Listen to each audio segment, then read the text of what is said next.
شاہ اسماعیل شہید تقریر کر رہے تھے کہ دوستو داڑیاں رکھو، داڑھی رکھنا سنت مؤکد اور واجب ہے، مونڈنے والا یا شرعی حد سے کم کرنے والا گناہگار ہے۔ ایک آدمی نے مولانا کی طرف دیکھا اور کہا داڑھی تو فطرت کے خلاف ہے۔ آپ نے کہا کیا مطلب ہے؟ اس نے کہا کہ جب پیدا ہوا تھا تو داڑھی تھی، آپ نے کہا پھر تو 32 کے 32 دان بھی توڑنے پڑے تھے، وہ بھی بعد میں ہوئے ہیں۔ فطرت کے خلاف ہے کہ آپ کا منہ دانتوں سے بھرا ہوا ہے۔ توبہ، لا الہ الا اللہ۔ شاہ اسماعیل رحمت اللہ علیہ تشریف فرماتے، اور بھی لوگ تھے، اس دعوت میں خرگوش کاٹا گیا تھا۔ اتفاق سے ایک کتا آیا اور اس نے سونگا اور لوگوں کو دیکھ کے بھاگ گیا، تو ایک رافضی نے حضرت کو کہا حضرت جی خرگوش کو تو کتا بھی نہیں کھاتا۔ آپ نے فرمایا ہاں کتے خرگوش کو نہیں کھاتے کیونکہ ان کے ہاں خرگوش حرام ہے، معاذ اللہ۔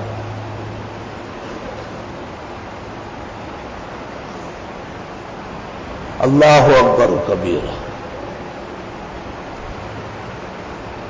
دارالعلوم شیر علی شاہ صاحب رحمت اللہ علیہ استاذ العرب والعجم، سابق استاذ جامعہ عربیہ احسن العلوم، ان کے یہاں تفسیر کا ختم ہوتا تھا تو میں یہاں سے جاتا تھا، بلاتے تھے۔ ایک مولوی صاحب مجھے دور سے کہتے ہیں سنا ہے آپ نے علم کا دعویٰ کیا ہے؟ میں نے کہا قریب ہو جاؤ، سنتا نہیں۔ لوگوں نے اس کو کہا بھی قریب مت آؤ، لیکن آ گیا۔ جب اتنا رینج میں ہوا نا کہ لاٹھی پہنچی تو میں نے اس کے گلے میں لاٹھی ڈالی، قریب کیا اور داس میں ہوا لگا سپر خر ہوئی۔ میں یارا خبر ہے چتاولی دلی تو ماتا ہو رہے بھی وقوفہ خلق سے نہ ہوئے خلق می گویت کے خسر و بت پرستی می کند آرے آرے می کند با خلق عالم کارن ایسے۔ کہتے پہلے تولو پھر بولو۔ تول ترازو نہیں ہے بچہ سے تخلا راضی ہو باسی نبی اذان دین کا سوال تولو کہ بھائی اس مجلس سے مناسب ہے، بحیثیت دور تفسیر کے شریک کے مجھے ایسا پوچھنا چاہیے، میرے سبق سے جس پہ 3-4 گھنٹے لگتے ہیں یہ مناسب ہے؟ یہ تول ترازو پیدا کرو تو آپ کا سوال قیمتی ہو جائے گا۔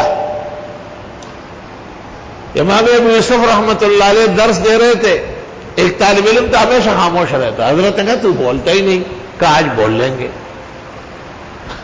امام ابو یوسف نے مسئلہ بیان کیا کہ جب سورج ڈوب جائے تو روزہ افطار کرنے میں اور نماز پڑھنے میں دیر نہ کی جائے۔ اس نے کہا اگر سورج ہی نہ ڈوبے، آپ نے کہا تو خاموش ہی رہے، تیرے لیے خاموشی بہتر ہے، شیخ فریدہ اخلاپٹا بہتر ہی ہے۔ توبہ۔ ام تريدون ان تسألوا رسولكم كما سئل موسى من قبل، آیا تم چاہتے ہو کہ پوچھو اپنے پیغمبر سے جیسے سوالات کیے تھے موسیٰ علیہ السلام سے اس سے پہلے، اور ان کو کتنا نقصان ہوا تھا غلط سلک کودنے سے۔ فباؤوا بغضب وضربت عليهم الذلة والمسكنة ومن يتبدل الكفر بالایمان، جو بدل دے کفر کو ایمان سے، یعنی ایمان چھوڑ دے اور کفر لے۔ معلوم ہوتا ہے کہ بعض سوالات سے ایمان سلب ہوتا ہے، ایمان سلب ہو جاتا ہے، پوچھتے ہنسی مذاق میں اور وہ سچ ہو جاتا ہے۔ فقد ضل سواء السبیل، بس وہ بھٹک گیا سیدھے راستے سے۔